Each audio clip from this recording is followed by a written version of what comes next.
Assalamualaikum warahmatullahi wabarakatuh. Perkenalkan, nama saya Nurmaning Simile, NIM 21101298, kelas 4A, jurusan Pendidikan Agama Islam, Fakultas Ilmu Tarbiyah dan Keguruan IAIN Sultan Amai Gorontalo. Video ini sebagai pemenuhan tugas mata kuliah pengembangan evaluasi pembelajaran. Pada video pembelajaran ini, saya akan menjelaskan tentang evaluasi pembelajaran. Evaluasi itu apa? Evaluasi adalah kegiatan mengumpulkan informasi dalam kerangka menilai suatu alat, metode, atau hasil kerja manusia yang hasilnya menjadi parameter keputusan yang kegiatan selanjutnya.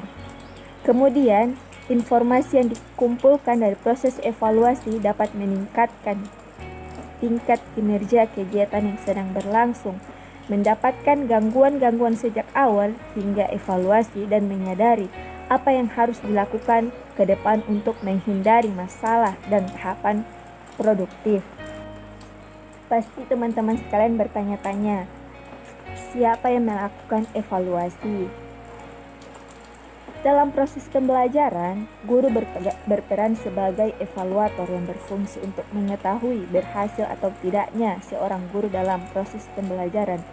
Atau evaluasi juga dapat dikatakan sebagai penentu untuk mengetahui apakah proses atau cara belajar mengajar itu harus dipertahankan atau diperbaiki lagi.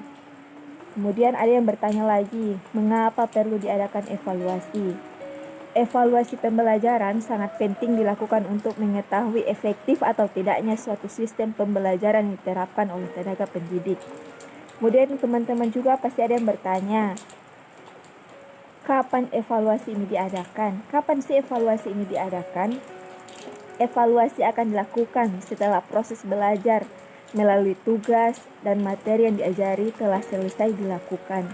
Kemudian ada empat komponen yang akan dievaluasi. Yang pertama itu komponen pengukuran, kedua pengujian, ketiga penilaian, yang keempat evaluasi. Untuk komponen pertama, pengukuran adalah proses penetapan ukuran terhadap suatu gejala menurut aturan tertentu. Dalam istilah pengukuran terdapat dua hal, yaitu alat ukur dan apa yang diukur. Alat ukur tersebut berupa instrumen, tes ataupun non-tes. Instrumen tes digunakan untuk mengukur kemampuan kognitif dan psikomotorik. Sedangkan instrumen non-tes digunakan untuk mengukur kemampuan efektif. Pengukuran adalah mengukur sesuatu atau dapat diartikan sebagai pemberian angka terhadap objek yang diukur sehingga dapat menggambarkan karakteristik objek tersebut. Adapun ranah yang akan diukur, yang pertama afektif yang berkaitan dengan sikap, kemudian kedua kognitif berkaitan dengan pengetahuan, kemudian yang ketiga psikomotorik berkaitan dengan keterampilan. Kemudian komponen yang kedua yaitu pengujian. Pengujian merupakan bagian dari pengukuran yang dilanjutkan dengan penilaian. Dengan penilaian objektif dan adil dengan teknik tes maupun non-tes. Kemudian komponen yang ketiga yaitu penilaian. Penilaian merupakan bagian yang penting dalam pembelajaran. Dengan melakukan penilaian, pendidik mengetahui kemampuan yang dimiliki peserta didik, ketepatan metode mengajar yang digunakan, dan keberhasilan peserta didik dalam meraih kompetensi yang telah ditetapkan. Kemudian, penilaian yang dilakukan harus memiliki asas keadilan yang tinggi. Artinya, peserta didik diperlakukan sama sehingga tidak merugikan salah satu atau kelompok peserta didik yang dinilai. Adapun komponen yang terakhir yaitu evaluasi. Evaluasi adalah penilaian yang sistematis tentang manfaat atau kegunaan suatu objek. Evaluasi memerlukan data hasil pengukuran dan informasi penilaian yang memiliki banyak dimensi seperti kemampuan, kreativitas, sikap, minat, dan keterampilan. Oleh karena itu, dalam kegiatan evaluasi, alat ukur yang digunakan juga bervariasi, bergantung pada jenis data yang ingin diperoleh. Evaluasi adalah kegiatan yang dilaksanakan sebagai alternatif untuk memperbaiki program atau kegiatan yang sedang atau sudah dilaksanakan.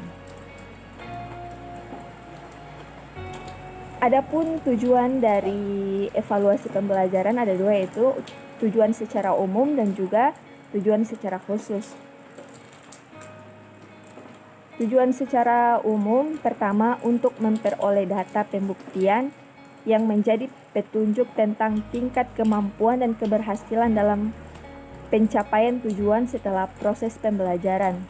Kemudian yang kedua, untuk mengetahui efektivitas metode pembelajaran yang digunakan dalam proses pembelajaran. Kemudian tujuan yang secara khusus itu untuk merangsang peserta didik dalam menempuh atau mengikuti pembelajaran. Kemudian yang kedua, untuk menemukan faktor-faktor penyebab gagal dan berhasilnya siswa dalam melakukan proses pembelajaran. Adapun fungsi dari evaluasi pembelajaran ada dua, yaitu fungsi secara umum dan fungsi secara khusus. Fungsinya secara umum itu untuk mengukur kemajuan, yang kedua untuk menunjang penyusunan rencana, dan yang ketiga untuk menyempurnakannya kembali. Kemudian fungsinya secara khusus, secara psikologis, bagi siswa mengenal kapasitas dari status dirinya. Kemudian bagi pendidik atau guru, kapasitas tentang hasil usahanya.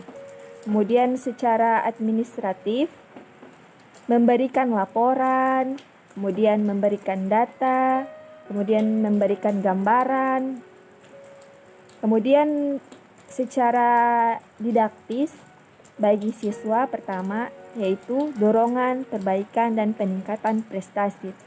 Kemudian bagi guru atau pendidik itu fungsi diagnostik, kemudian fungsi penempatan, kemudian fungsi selektif, kemudian fungsi bimbingan, dan juga fungsi instruksional.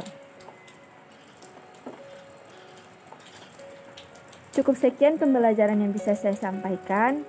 Semoga bermanfaat. Sampai bertemu pada video-video pembelajaran selanjutnya. Wassalamualaikum warahmatullahi wabarakatuh.